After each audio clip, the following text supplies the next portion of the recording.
I'm just recording our conversation as well as we kick it off. Good morning, Facebook. Welcome to our conversation this morning regarding mental health services for the Berwyn area community, the stigma around mental health. We've got amazing contributors today that have a strong background in the mental health field that I'd love for them to introduce themselves. Again, our morning conversations are meant to be informative, are meant to share details and have conversations on topics that typically our community tends to shy away from. During this pandemic, it's been so important for us to continue to share information about resources that are available for our community to continue to live a healthy existence. We are open to taking questions in the chat. If you have questions related to our topic of mental health services, we certainly would like to address those. But I'm gonna go ahead and grab my agenda for today's conversation. And while I do that, I'd love to be able to welcome our speakers to introduce themselves, share your name, share the field of study, what you do, and are you enjoying this weekend? Any plans for this weekend? Let's lighten it up. Do you have any plans? Are you going to spend the day in the living room versus the kitchen? Or I had to answer that question recently, and I'm like, I don't know. There's not a whole lot for places for me to go, but I will say the outdoors has been really fun as of late, even though there's snow out. It's been great. So I'm going to start with Amanda. Amanda, so if you can start with your name, a little bit about what you do and your background in the mental health field while I pull up my agenda. Yeah, no problem. Thank you, Erica. My name is Amanda Steffens. I am a licensed clinical social worker, and I've been in the mental health field for about 10 years, probably. I started working with children in residential and group homes, substance abuse facilities, with older adults, background, dealing with, helping people with depression and anxiety and trauma, and just, I really love what I do. Really enjoy working. I work with Dr. Carmen as well, with Sandra at In Motion Counseling here in Berwyn. We just actually expanded, so we have a lot more clinicians. And we've been doing telehealth during this time, which has really been great. And this weekend, hopefully, because it's so sunny out, I'll be able to take my puppy for a walk. Okay. Very good. Fantastic. And I look forward into diving into more about the services that you all offer and what telehealth means. And I know there's the walking services. It's like walking. Yeah, walk and talk. So like if you don't want to, it's not sitting across from somebody and talking to them, you're out, you're moving your body, it's not just your mind, but, it's your physical health as well. We want to make sure that all parts of you are getting taken care of. So absolutely. Those are really great things that we offer there. Okay, fantastic. And then if Dr. Carmen, if you could share a little bit about who you are and same questions. Yeah, hi. So I'm Dr. Carmen Ochoa Galindo, and I have my doctorate in counseling psychology, and I also have my LCPC, which is licensed clinical professional counselor. And I work with Amanda and with Sandra as well at In Motion Counseling. Mm-hmm. And I'm also a professor at UIC. So it's a nice where I can feel like I get a break. I teach, psychology courses, but then I can do therapy as well. So for me, it helps like prevent burnout. I can switch it. I can kind of go from one to the other. Even though right now everything's been e-learning, which I'm ready to be done with. I haven't been to UIC since March. It'll be a year that I haven't been on campus. We haven't been there. I have about, I would say, oh my goodness, I feel old, 15 years in the field, both teaching and providing counseling services. I worked at DuPage County Health Department, and I've specialized with domestic violence and sexual assault. I love working with kids and teenagers. That's not an area that either you love it or you don't love it, But I like, because they keep me on my toes. They're very honest. you know, and they also like to throw their parents under the bus, which is fun. My mom told me not to tell you, but I'm like, oh, that's probably what I need to know. Yeah, okay. Yes. And I find a way to not throw them under the bus and stuff. Sure. I also worked in Mexico for 2 years. I taught English as a second language, which was an unbelievable experience. And like I pretty much have done it all: inpatient, outpatient, clinics, nonprofit, you know, and now with private practice. And yeah, I mean, it's busy. We're busy, which Amanda alluded to. We just hired 2 new clinicians, so we're growing. That's great. Well, thank you so much. I appreciate you joining us. What are you doing this Oh, weekend? that's right. Today, well, for those of you that don't know, I have 3-year-old toddler twins. And so it's never a dull moment. It is never a dull moment. So Saturdays, my suegra, which is my mother-in-law, takes them all day. God bless her. Yeah. And so literally, even if I just sit on the couch and do nothing, which is great, but it was my mother-in-law's birthday yesterday. So we're actually going to pick them up a little bit earlier and have a little bit of pizza and whatever at the house. But oh my gosh, any break that we can get from the twins. I adore them, but it's like the Energizer Bunny. Oh my goodness. And it's 2 of them. So it's like, when it's not one, it's the other. So That's yeah. funny. Well, congratulations. That sounds great. Last but not least, I'd love to introduce Anna Padron Sakura. Anna, I'll let you dive in terms of who you are. You joined us in the past, so please. Yeah, good morning. Yes, I work at Pillars Community Health. And so for those who don't know, it's a non-for-profit. We do have 2 sites here in Berwyn. And our focus really, the core focuses in Berwyn at least is under mental health and community mental health. We also have a line of service for the health department, which range, and it looks at medical and dental under that lens. And we also have services for domestic violence and sexual assault services. So those are kind of our areas, but my experience most has been with mental health in the community, working with the schools, working other social service agencies, and really collaborating and again, how to like think about mental health as a part of wellness and wellness in the community. So, thank you for having me here. And I've been, so it sounds like I've been doing it the longest. I've been with the agency 20 years. And so love the work. And again, started off with like children and families as my focus, and then have expanded to other populations. And I think for the weekend for today. So on Saturdays, I've been going over, I have a grandma that's 87 and her sister that live alone, that live together, but alone. And so on Saturdays, I've been going over there and having lunch with them and just kind of checking in on them because they've been, in the house since March. And so just kind of, to help them with their mail and take them some food and those kind of things. So anyways, I'm sure they're counting down the minutes till I get there.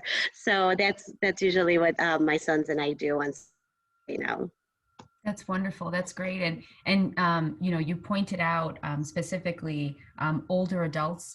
Mental health is not, I don't want to say that there's one category that is hitting more than another. I don't have the studies on that, Dr. Ochoa. I'm sure you're going to write a book about it or do studies on it.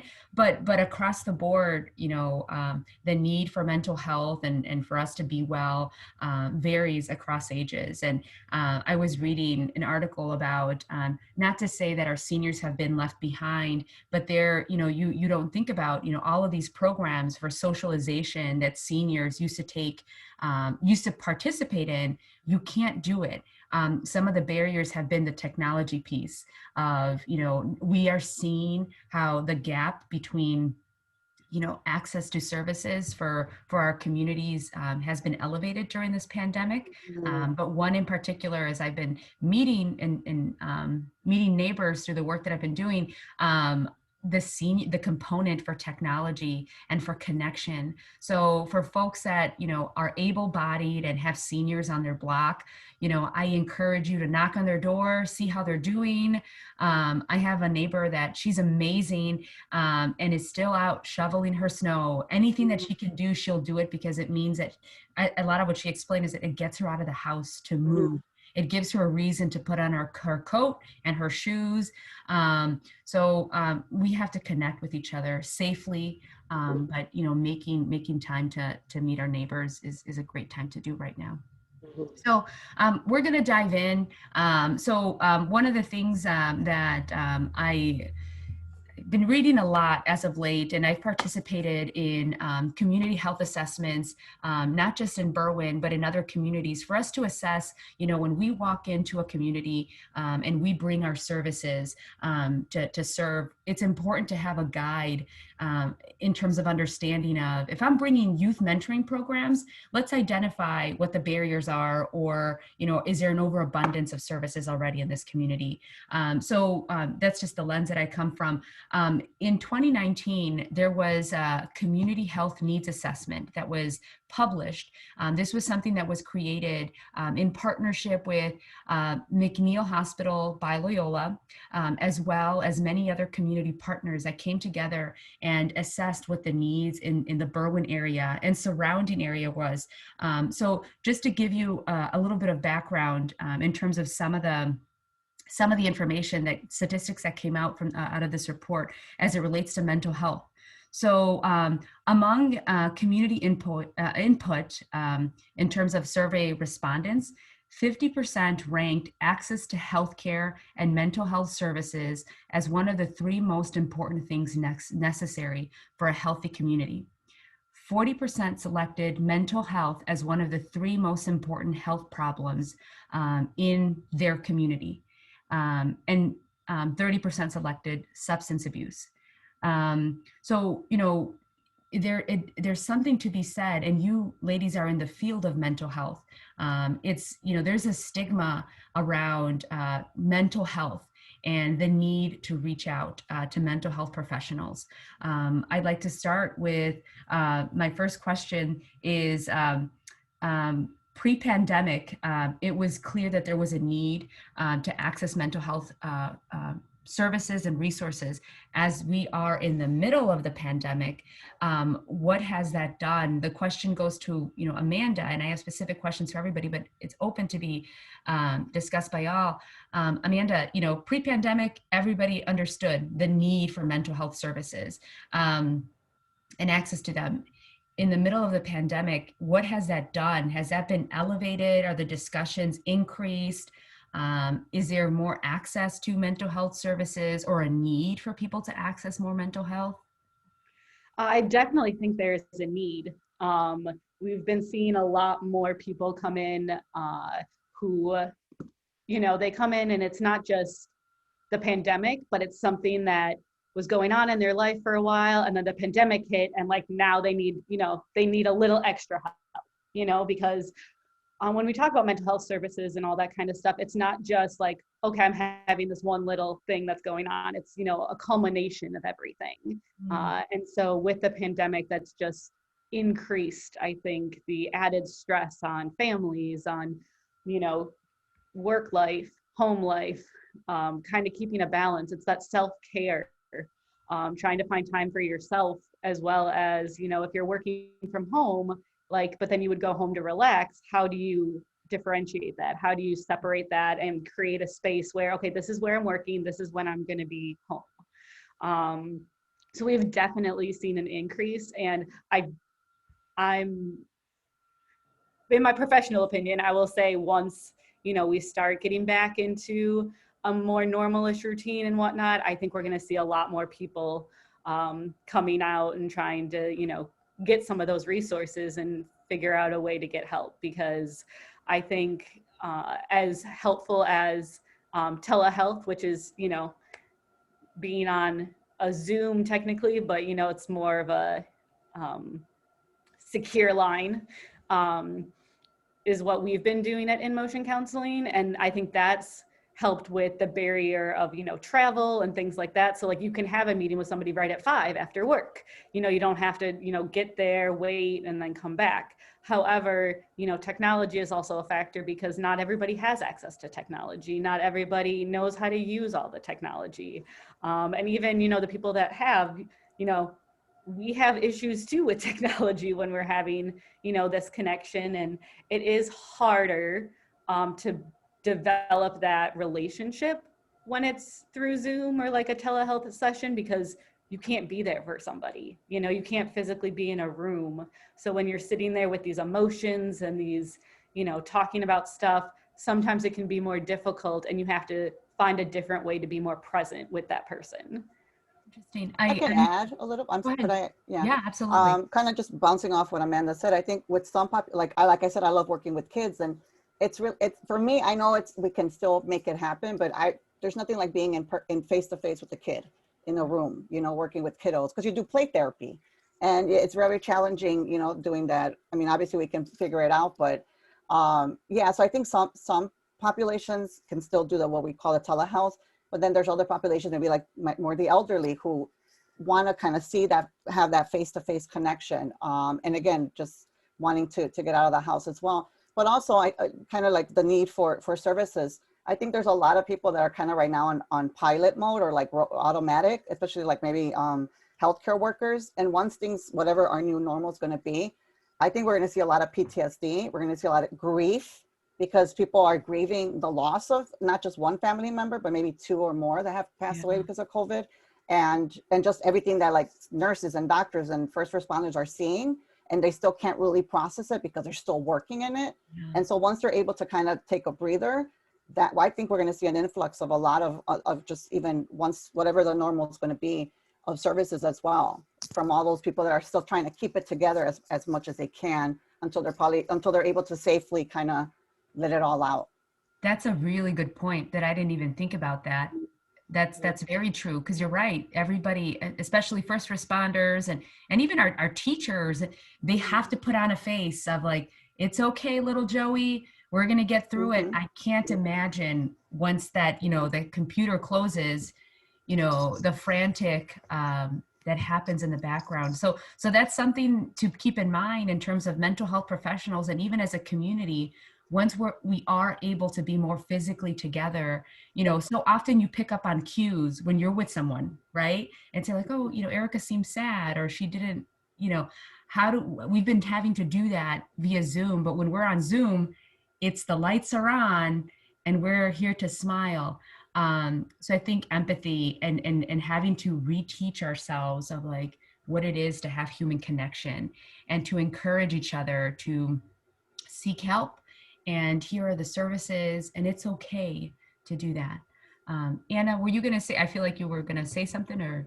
Yeah, I was just going to add, I think that the other part with the telehealth, and again, I think for some folks, it's an amazing connection to be able to have this option. But it's also like Amanda was saying, that it takes away the privacy of being able to be with somebody, right? And so like a lot of us, like we're doing Zooms in our dining rooms or in our kitchens, and so again, you're with your family, and you don't have the space to maybe have kind of those deeper conversations that you can have in a more like private space. So I think that plays into, again, how much do we hold in, because we kind of have to keep it together for our families and, you know, for our jobs and things like that.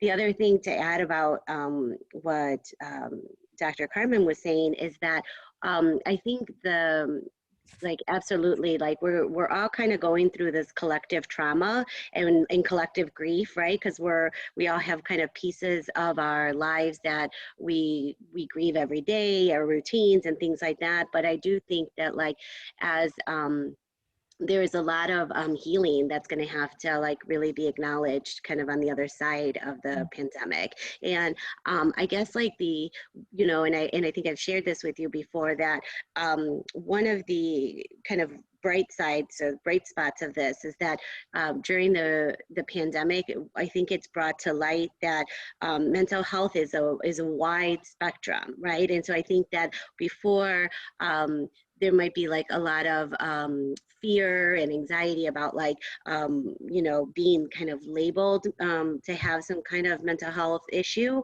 And that certainly still may be the case, but I think that it doesn't have to be only extreme situations or kind of like extreme diagnoses that fall under mental health, but that it's a wide range, and that really it's that anybody that has, you know, anybody can benefit from support and counseling, because we all come with our own experiences and our own traumas, right, through our own lives. And so I think that opening the door of that, you know, you mentioned about it, like, do I have enough symptoms? Am I like, you know, struggling enough? Am I depressed enough? That hopefully that's the conversations like these, like during the pandemic, is that we're kind of all on this wide spectrum, and that there's no right or wrong, because it's each of our own experiences and our own mental health.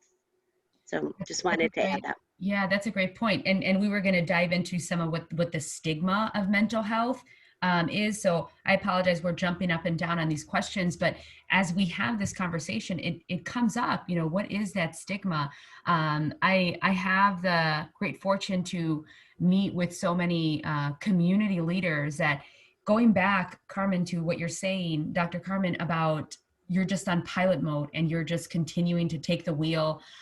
We have leaders that are having to make hard decisions of who stays, who goes, you know, who is considered essential, who's not considered essential. And as I talk to some of these leaders that have to save face, is that I think about it is that, you know, who's there for them as well? You know, do they see that this hurt and this anxiety that they have about deciding, you know, who's still employed or not employed or part-time or full-time, that requires for them to like really cry it out or really scream in an empty room, or find time to speak with a mental health professional.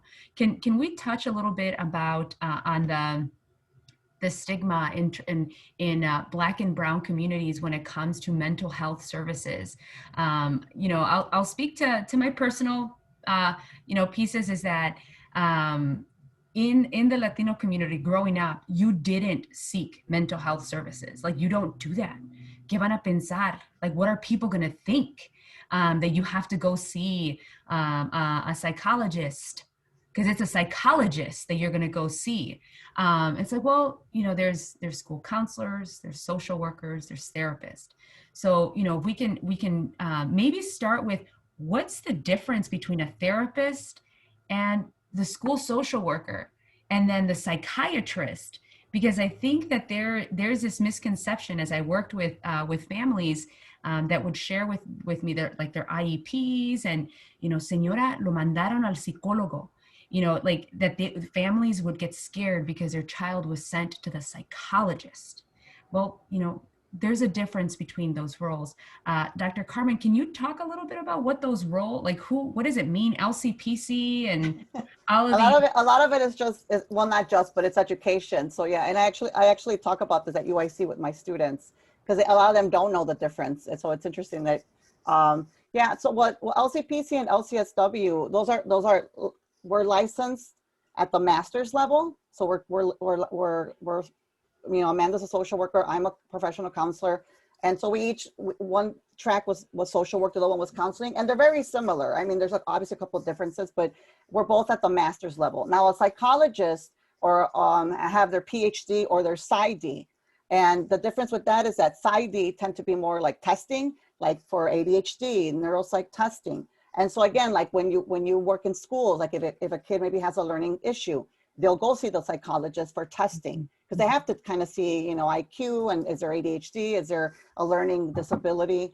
And then PhD usually tends to be more research, teaching. I work with a lot of my colleagues at UIC have their PhD, and some therapy as well. So PsyD is licensed at a doctorate level. So PsyDs do what we do, but they have their doctorate, so they did more schooling. Mm-hmm. Okay. And again, they do therapy as well, but they also do testing. Mm-hmm. And then a psychiatrist is a doctor. They went to medical school. They're the ones that prescribe. So that's like a cardiologist, you know, a pediatrician. they're doctors. And it is because a lot of times, even before I had my doctorate, you know, Hispanic families would say doctora, and I'm like, no, I'm not a doctor yet, you know. And so, yeah, it's important to kind of distinguish, but that like, a lot of it is education level and where the license is at what level, so how much schooling you have. But definitely the only ones that can prescribe are either nurse practitioners, because nurses at the master's level, and you know, they go to a specific track, can prescribe as well, but also psychiatrists. Because they would ask, even my own family is like, can you prescribe, now that you're a doctor, can you prescribe me? I'm like, no. I said, I'm not that kind of doctor. And even if I was, I'm not going to give you medicine, you know, but yeah, so it's just kind of knowing whether master's or doctorate level of schooling. I think what was interesting when so part of the work that I did with Big Brothers Big Sisters was my department was in charge of intake. So we received calls across 3 counties for families wanting to receive a mentor or services for their children. And in the 30-minute call, we would get a rundown of, you know, well, this is their IEP. I think they have ADHD. Or, you know, I think there's schizophrenia. Like there was just everything that was being divulged. And oftentimes, well, all the time, we would, you know, encourage people take a step back and you have to follow the process. You know, who is telling you that your child has ADHD? Or are you self-diagnosing your child? You know, and this is where this conversation is helpful, is that, you know, where do you start when it comes to, you know, I don't want to say that there's a problem, but I think I need to seek mental health services. Where do you start?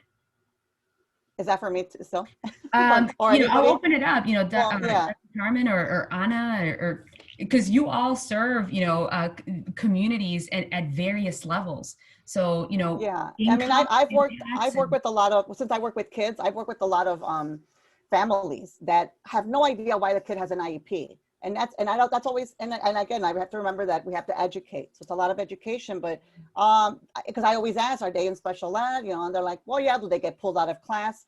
And IEPs can be intimidating, I know. So, but yeah, but definitely we need a lot of education of like, what is an IEP, kind of just going a little bit with that. But I know it can be a little intimidating, like, where do I start? And a lot of times, especially with kids and teenagers, the school will refer them. So a lot of times it's a school referral. That's kind of where it starts.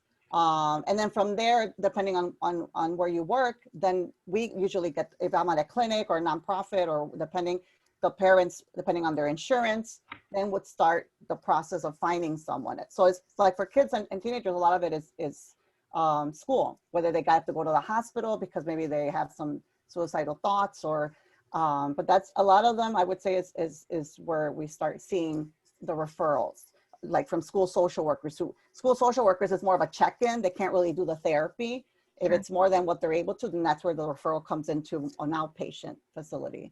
And if anybody else wants to add. Anna or Amanda, because you come from different, you know, lenses.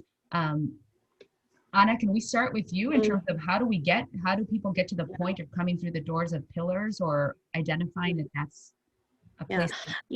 Yeah, I think that's the other part that's interesting this year, because since so many schools are e-learning or remote learning, that the school, like the teachers and the school staff, like the school social worker, are not kind of seeing the kiddos, you know, in the hallways or at lunch, to be really assessing the way that they normally do. And so I also do kind of worry and think about, you know, what is that going to look like? Because I think a lot of those kiddos were getting identified when they were in person, but like, who's kind of identifying them now that it's remote learning? So I wonder what that's going to look like when we get back to like full in-person school, because, you know, the school is such a safe haven for so many kids, right, and families.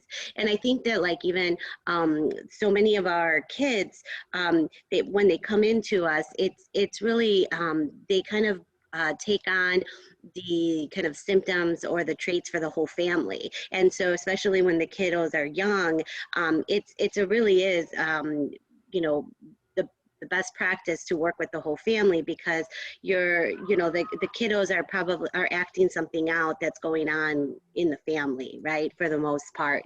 And so you want to be able to look at that. And so a lot of the times, like even if it's not coming from the schools, if families themselves are just like, I'm worried about my son, or I'm worried about somebody in my family, they can call like our 708 pillars is our intake number. And we have case managers that have questions that are specific to kind of intake questions that kind of lead them into, what's the best program, like what kind of support are you looking for? This is what we have to offer. And sometimes even if it's not a service that we offer, then they can help them link them to either private clinicians or other specialties that maybe are outside of what Pillars Community Health does. And so a lot of the times I just say, if you're worried, or if it's, if it's weighing heavy on, go ahead and just call our access and referral. Like our case managers are equipped to help you kind of tease that out, right? And that the ability for somebody, when they say, well, how do I know if it's just like my child is being lazy, or if they're depressed or something like that? Like, I think that it's like you're, as parents, like, we know our kids. And so I think once we always want to get it checked out the same way we would go to a medical doctor, right? If we were worried about something. And so in that lens that we're having the conversation, whether it's with the pediatrician or like your local community mental health agency, just as long as you're kind of really are checking that out. And once the level of functioning changes for ourselves as adults or for our kids, we want to pay attention to that. Like, why is that change happening? I just real quickly before, if I know, because I just thought of this too. And another way, especially for adults, a lot of times the referrals come from their medical doctors too. And so there's the what we call the integrated model of care that's kind of being pushed more, where you have the counselors working with the doctors at the clinic. So it's the kind of one-stop shop for everybody. And so we, what they call the warm handoff. So if you're having a checkup with your medical doctor and they screen you for depression or anxiety and your score is high, and if there's a counselor across the hall, or across, in the other room, then, it's another job that I had. I would come in and introduce myself and make that connection. So a lot of times, medical doctors or nurses, practitioners, they're going to the medical clinics. That's a lot of times where the referrals come in too, because they're going to tell their doctor, I'm tired, or I don't have energy. And that's kind of another, for adults especially, or kids, but to get the ball rolling, to connect them with mental health services. Yeah, Amanda, thank you. That's a great point, because I was going to turn it over to Amanda to ask, so how do I even find, in motion counseling? I know that Sandra's amazing, and she tells me what she does, but when I take a step back, I'm like, okay, what if I had not known her? Do I Google? Or do I go to the directory for mental health professionals? How does it start, for someone that's trying to advocate for themselves? Is it safe for me to Google and find, the provider that I think might work well with me? And I'll give you the example where I'm in a lot of moms groups, and moms will share, I'm looking for a gynecologist, or I'm looking for a pediatrician. I need them to be X, Y, and Z. Is it possible, for me to want to ask and say, I want a female, mental health professional. I want them bilingual. Bilingual. Yeah. So what does it mean, Amanda? No, definitely. And I think I start that off with, we offer, like at In Motion, we do like meet and greets. So once you find us, we do meet and greets, like 10, 15 minutes of, we want to make sure it's a right fit, because all people are not created equal. You're not gonna, mesh with one person. And just because you came to see me, like the first session, doesn't mean you have to stay with me. Like if you're like, I don't really like, we're not vibing, it's not working, fine. I'm not gonna take any offense to that. We wanna just make sure that you get the help you need and you're comfortable doing it. Cause I'm not gonna sit here and talk to you for 45 minutes and you're not going to open up to me, you're not getting anything out of it. And that's what I think, we're here as mental health professionals to help other people. I'm not doing this for myself. I'm doing this, to help others. And so we have those conversations with our clients too. Or if we see like, I might not be the right fit, maybe you need this level of care, like let me refer you, or like, what, if like Carmen said, bilingual, we have a lot of bilingual therapists in motion counseling too. And so it's being able to get the client to advocate for what they need, and that's really hard because it's hard to ask for what you want. And, before Carmen mentioned the doctor's office referrals, I was gonna say it is difficult as an adult, I think, to find some mental health services unless you're really tapped into the community you live in. Because nowadays it's all that type of technologies out there. I know there's like the Nextdoor app where you can get referrals. Sometimes in some communities that's like, oh, here's like snow removal or pediatricians or things like that. And like you said, in a mom's group, like it's about making those, I think, connections in the community to find out what the resources are. And I think as organizations in those communities, it's important to have these types of conversations and kind of get out there and say, hey, like, we're here to help you and whatnot. And even if you come to us and like, it's not exactly what you're looking for, maybe we can direct you to a resource that is more helpful. And I think that's how we, try to provide different things to the community. We provide presentations, not just, one-on-one counseling and things like that, and talk about like different prevention efforts and whatnot. And so we try to educate the community that we're in to say, hey, we're here to help you. And so, like you said, Sandra's really great at all the promotional, like, it's silly to say, but social media, like putting it all out there, that's how people are getting their information. Yeah. And so that's how it's, that's how you're getting referrals, and it might take a little longer to find what you're looking for that way. But you're more likely, I think, to go see somebody that somebody suggested, as opposed to just finding somebody on Google and like going to be like, oh, let me check this out. Because I think people too then are like, that's how we get people who come once and then leave and don't want to do therapy again because they had a bad experience. Mm-hmm. And I think something we do really well is always ask. I always say, like, have you had therapy in the past? And like, what was your experience with that? Because I don't want to make it worse if you had a really bad experience, and I want to know what did work for you so that we can kind of work together.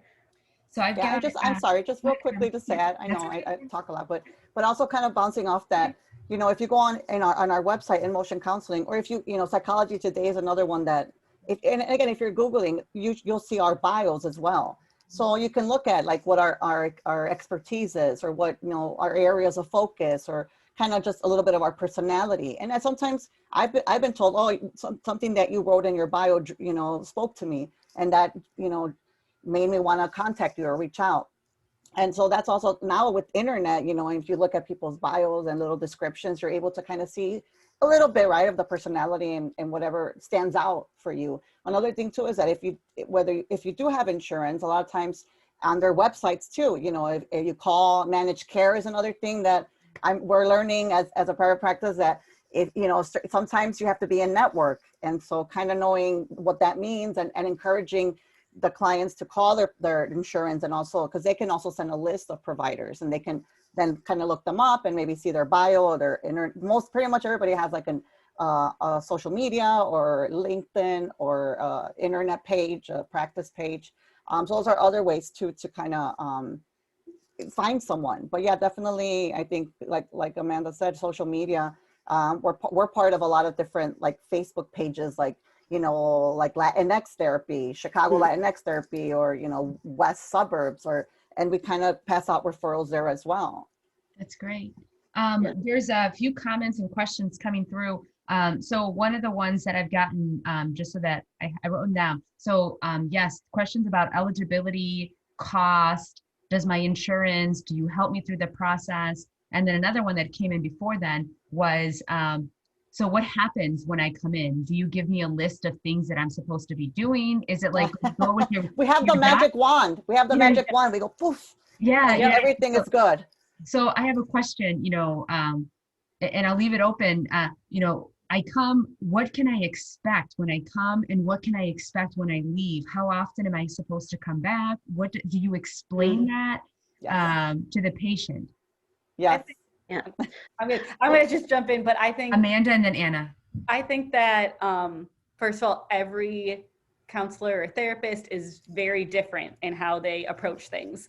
You know, there's for our practice, we have, you know, like a basic, this is the what you need to follow rubric kind of thing, but not like, oh well, this is what check off, like all that kind of stuff. It's you come in, what's going on?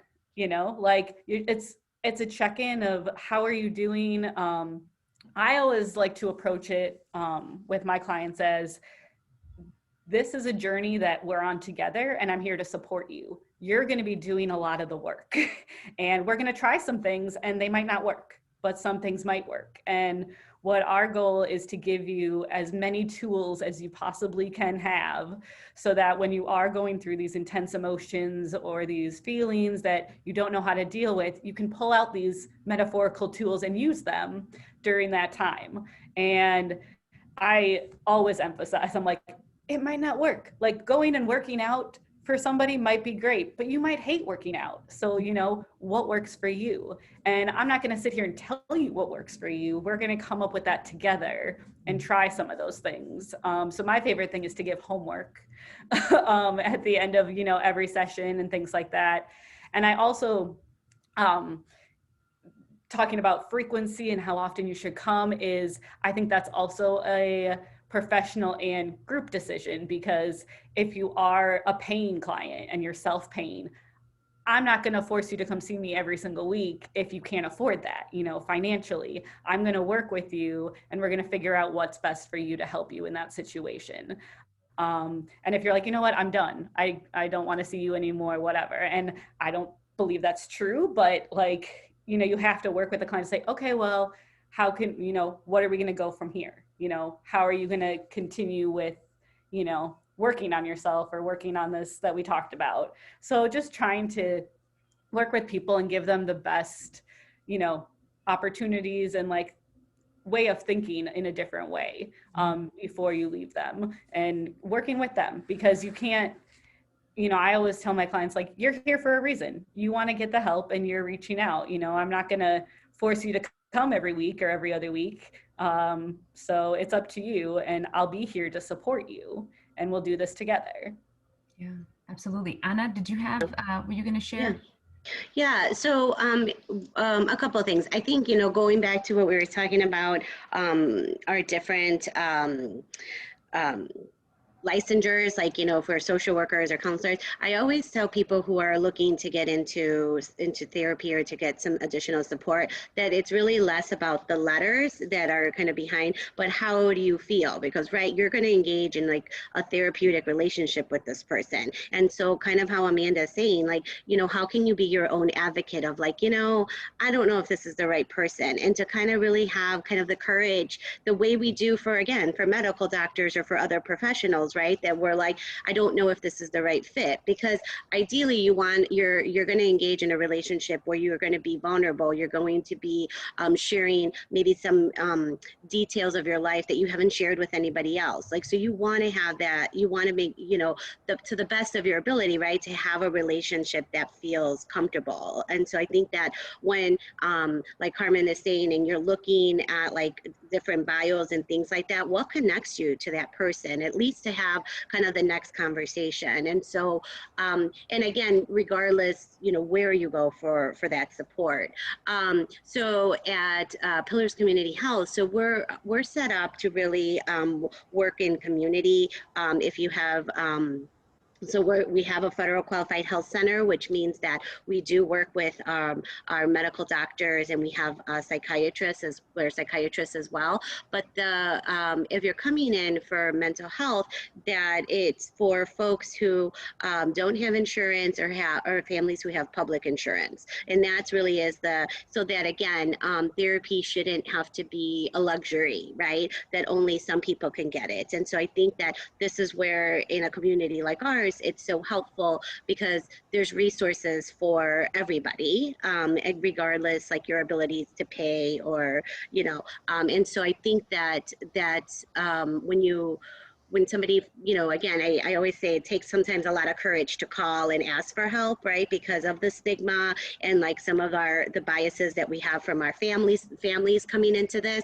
And so when we do call, when somebody does call, like I said, you go through an intake process, and then you get, are given an appointment to do an assessment. So then that's a diver, you know, a diver look at like what's going on, you know, how, you know, what's been not working or working in your life right now that maybe has led you to this, you know, led you to come. But again, wanting to look at this kind of help through a strength base, right? Like we're so happy that you're here versus like, I think a lot of times with mental health, it's like, something's wrong with me, or I did something wrong, or I messed up, right? And so there's a lot of blame and shame that is usually associated. So again, it kind of how do we approach it through strength based, like, but you're here and you're willing to talk about it and you're willing to get help. And then, so most of our appointments then are set up for weekly basis. So folks come in, they're given homework, and then that's all determined based on like their treatment plan, right? Like how often, how long to continue, how often to continue for. It's a plan made with the client or with the patient. I know I'm like hogging up the, but yeah, but going along with what they just said too, you know, my style, my approach, I tell them what therapy is and what therapy isn't. I'm like, I'm very direct. That's just me. I'm like, I'm not going to tell you what to do, because there's no, this is not, you know, even with kids and teenagers, I don't tell them what to do. I'm not your mom. I'm not, you know, you're an adult or whatever. And my job is to help you help yourself at the end of the day. And there's no judgment. I'm not going to scold you. I'm not going to, you know, like judge you. It's a judgment-free zone. It's a safe space here to pretty much spill whatever you want to without any judgment. And that there is homework, because, you know, as much as I wish that out of every time you come see me, you just magically leave, you know, feeling, well, of course, feeling better, but you have to put it into practice in the real world. And again, there's no judgment if you didn't do your homework. And homework is, it might be something like just, you know, go to sleep earlier, you know, whatever goals we're working on with that client. But I always, and again, usually there's an intake questionnaire that they fill out before coming in. So then I already know kind of what's going on a little bit. And so they filled out, you know, some questions, and oh, it's here that you're, you know, you've been feeling really depressed, or you're having issues at work. And so we kind of go with that. But I always tell them, this is your time. This is your space. So you're the pilot, I'm the co-pilot. And so together, I'll guide you, you know, encourage you, maybe give you some tools, but it's never to tell you what to do. And that's not what therapy is. Because I think a lot of time, or give advice either. That's not, you know, we can, or tell you what, you know, what do you think I should do? No, well, let's look at your options and then see what would be the best if you choose A versus B versus C. So it's doing all that, and yeah, definitely. But it's not, you know, giving advice or telling them what to do, or, because a lot of people, that's where the stigma of like, well, why do I need to talk to someone? You know, I have friends, or maybe not understanding that it's a different type of relationship, right, with a therapist. Yeah, I think. Oh. I was just gonna add that the part about the difference between like a therapeutic relationship and then like our, you know, comadres or our neighbors and stuff, is that I think that, like, again, the most kind of sacred piece of it is that it's in confidentiality, that we're keeping what you're saying to us between us, right? And a lot of the times, even just the ability to vent, or like desahogarse, like get everything out, it can be so powerful. And then in that, it's like, I'm going to give it to the person because I can't hold it anymore, and that it stays there. There's no kind of risk to like, oh, they're going to gossip about me, or they're going to go and judge me, or because again, that's the difference between the relationship. We don't know, you know, your mom or your husband or whoever you're kind of coming in to process. So we have no baggage to that, right? And so I think that, like, again, people kind of say, well, I think we all need our support network anyways, and we're just a complement or an addition to that. So we're not to replace them, because end of the day, you're only with us 1 hour a week, right? Most of the time. And then you go back to your regular life. And so you need those supports outside of therapy, but that therapy is an additional support just for you.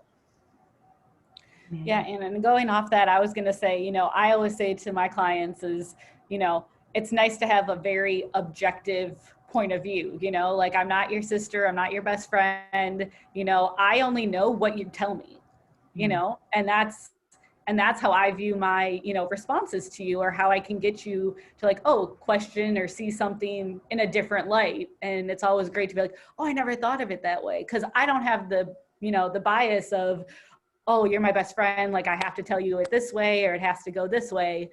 So that's always my, you know, go-to and favorite thing to be like, you can tell me whatever you want, because I have, you know, this is our relationship. There's nobody else outside of it that I know from your life that, you know, that hinders anything that I'm going to say to you or prompt me to say something, because I know like all this background information. So I'm going to help you as much as you're willing to share with me, you know? So you're going to get out as much, you know, as you want in therapy as you put into it. Yeah. So, and I tell clients, like, I'm only working with what you give me. So if you're beating around the bush and you're not really, because you, again, shame, embarrassment, then this is why people say, oh, therapy doesn't work. Well, it's not that it doesn't work, but it's where you're really, truly honest. Did you really tell me what you needed to tell me? Because I can only work with what you give me. Yeah.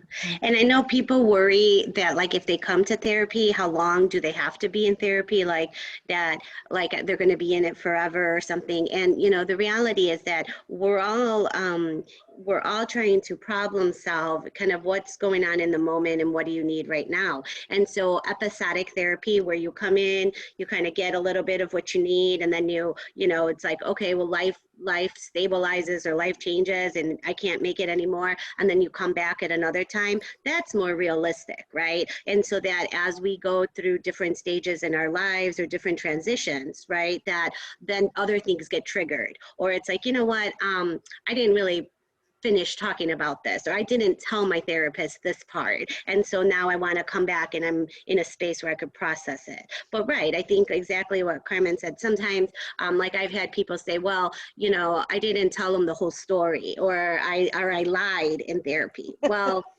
Yeah. you know, we can only go with what we have. And so I think, but that's okay. Maybe that's not the right time for that person to be able to deep and look at some of those things, right? So it's like, all right, come back when you're in a better place, or in a, you know, in a different place, or where you have more capacity to kind of tolerate some of the work. But, you know, again, that's one of the fears, is that people think they're going to like come in and that we're going to keep them forever. we really don't have the capacity Insurance won't to do let that. us. Insurance won't let us anyways, even if. well, I think that coming back when you're ready is a really important thing too, because I think that's what I've been seeing a lot of, is like I went to therapy, but I wasn't like, you know, ready, but now I am ready to like go through this journey and do this. And it's like, yeah, when you're ready, you'll know, and then somebody will be here, because, you know, that's what we're here for. And it's great to see those people come back. And I think that is starting to take off some of that stigma, where it's like, oh yeah, I'll meet, you know, like when we could see each other, like, oh yeah, I'll see you for dinner. I'm going to go to therapy first, you know, like we're trying to integrate that into our conversations and make it more of a thing, you know, and just like a normal, like, oh, I went to the gym, I went to therapy, like walk the dog, you know, stuff like that. That as we talk about it more, you don't have to go in depth about it, but just being like, yep.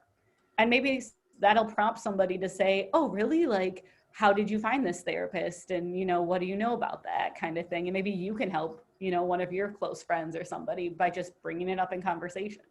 And but also with that, like if you don't want people to know, that's fine as well. You know, like I always like, especially with cultural, like I work with a lot of Hispanics, and my aunt or my mom, what are they gonna? I'm like, unless you're wearing a T-shirt that says I go to therapy, you know, no one needs to know. It's your business, because you know, like that kind of whole like sharing, it's nobody's business. But you know, so it's up to you as well how comfortable you are, and that's okay too. Again, there's no rule like you have to tell people. It's whatever you're comfortable with. Exactly. And then, so there's comments that are coming through, and there's one that I'll try and like figure out how to best to untangle it. So there was, so we had our national election that did a lot for us in terms of emotional feelings and how we move forward. In the midst of a pandemic, 2020 also just brought to head so many, racial injustice and just, very prevalent things that were never addressed.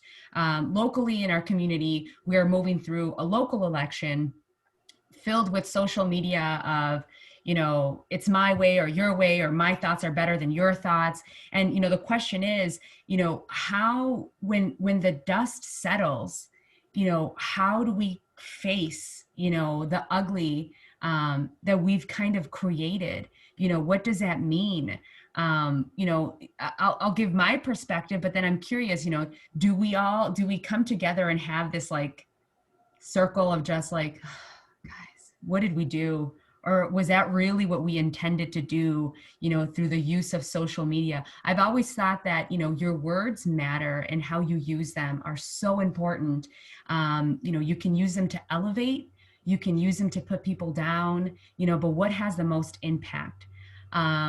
So, as a leader in the community, me personally, and I continue to share this with folks, is that, in the midst of everything that's happening in our community, I take a step back and just take a deep breath. When you want to return a blow with a blow, it takes more for a person to take the high road. You know what I mean? And I'm the person that's like, I want that star at the end of this.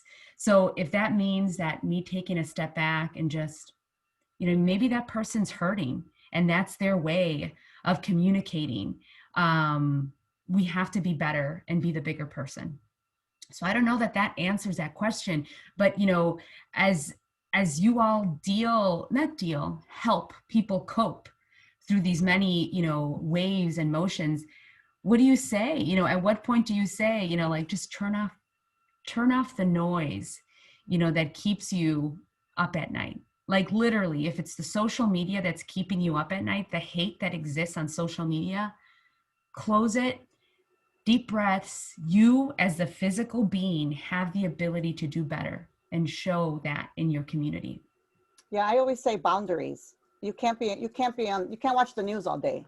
Like, yeah. Especially when it was really like all the deaths, you can't. So we talk about healthy boundaries, how much social media is healthy, to have, and what's in your feed, because you're right. Like you can have very positive messages, but also the flip side, right? And I also tell clients to try to reflect, not react, because it's very easy to react. And of course you have that initial, we're human, and part of it is to have that initial, but also kind of reflect and say, okay, pick your battles. I always tell clients all the time, pick your battles. If something's not worth it, it's not. But if something really is worth, like you feel very strongly, then how do you approach it too? It's not what you say, it's how you say it. Always how you say it. So you want to also, kind of take accountability for that as well. And we make mistakes. Again, we make mistakes in the heat of the moment.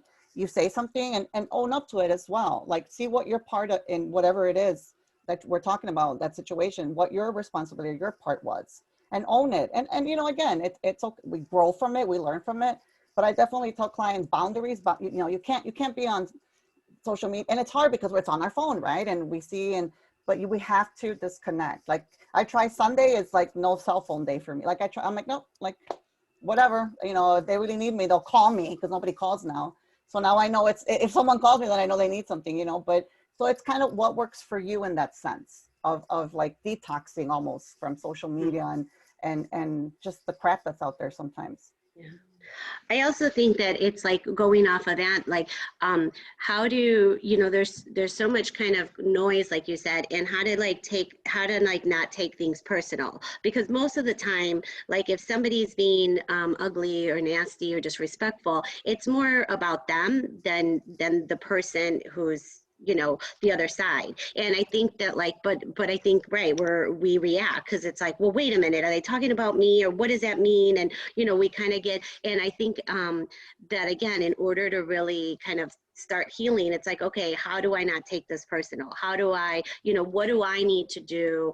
What am I in control of, right? Or what do I need to do to self-regulate or self-soothe myself in this situation? Because we don't have control over those words or those behaviors. And so I think that going back to like those basic of like, okay, what is helpful for me, and what what do I have control, and how do I regulate, how do I soothe myself in this moment?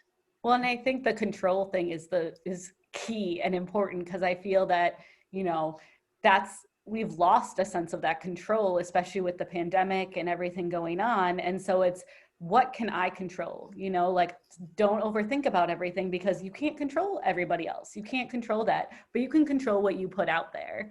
And, you can control how you talk to somebody, and I try to work with people to say, use your I statements, when you say like, focus on yourself and how you're feeling, because you don't know what that other person has gone through or what they're feeling, or, just take a step back, think about how it's making you feel, and you can share those emotions, and share that, because I think with all this stuff going on in the world too, like, it's been really difficult, not just, in the world, but like family wise too, talking with family and friends and things like that, of being like, have a conversation and be respectful of that other person's viewpoint, and don't be like, you're wrong, this is what you're doing. It's like, I feel, this really hurt when this happened or something, like, just keep it on yourself and take that responsibility, so that you're not pushing that on other people. Otherwise, you're going to keep second guessing and overthinking constantly.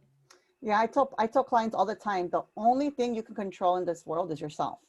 Because with so much energy is spent trying to change your mom, your boyfriend, your neighbor, the boss, and we can't change that control. The only thing I can control is myself, my reaction, my thoughts, my perspective. If I let someone upset me, if I, you know what I mean? And so I always say, consider the source. You don't even know this person on Facebook, and you guys are already going on this shouting, back. Agree to disagree, acquiesce, agree to disagree, even, or if it's family, agree to disagree. Yeah, let it go.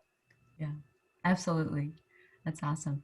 We've come to the end of our conversation. My hope is that we build a community that is comfortable having these conversations around mental health, around access to information that helps us live healthier lives. It's just been discussed in this conversation, and also in one of our other conversations about when you are driving your car, if you have a car and you hear any kind of rattling, the first thing you think, it's like, what is it?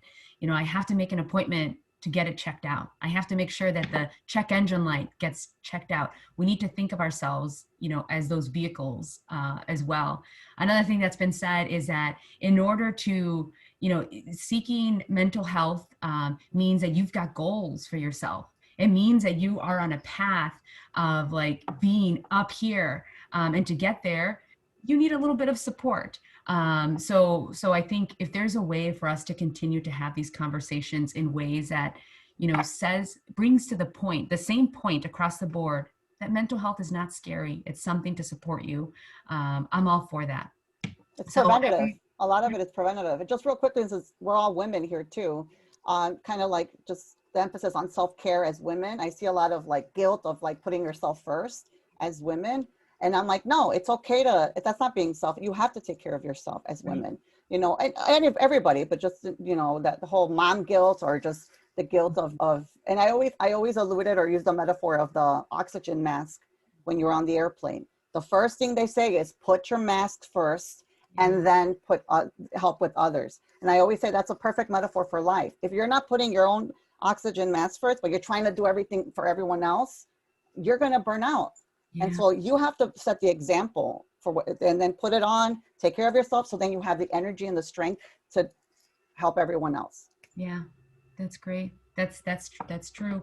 And, I don't want to, yes, we're all, women here, and some moms, I'm not sure if all of us, but the burden that we feel oftentimes is something that needs to be talked about.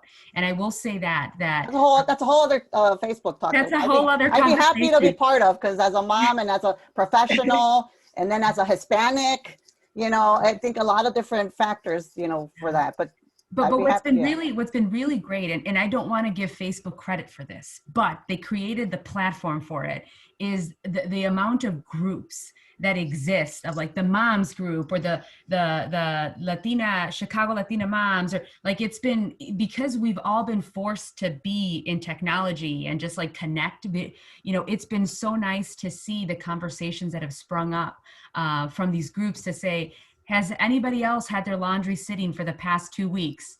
No lie, raise your hand. And it's like, oh, me too. I don't even know what folding clothes is. That's the good side of social media. It's like the, you know, the positive side. I'm part of Windy City Twins mom book. So it's all twin moms and dads, and we're all like, look at my living room, and oh my God, my 2-year-old, and my, you know, so, but I think that's the, when we can use it for good, social media, just like downloading apps for like meditation and breathing. I tell clients that a lot too. Let's use social media for its benefits, for the good that we can get from it as well. Right. Absolutely. Well, I'm going to shut off our live stream and stop our recording. I'll stay back with our speakers just to formally thank you and see where, you know, what opportunities exist here. Let me go ahead and stop our live stream and stop our recording.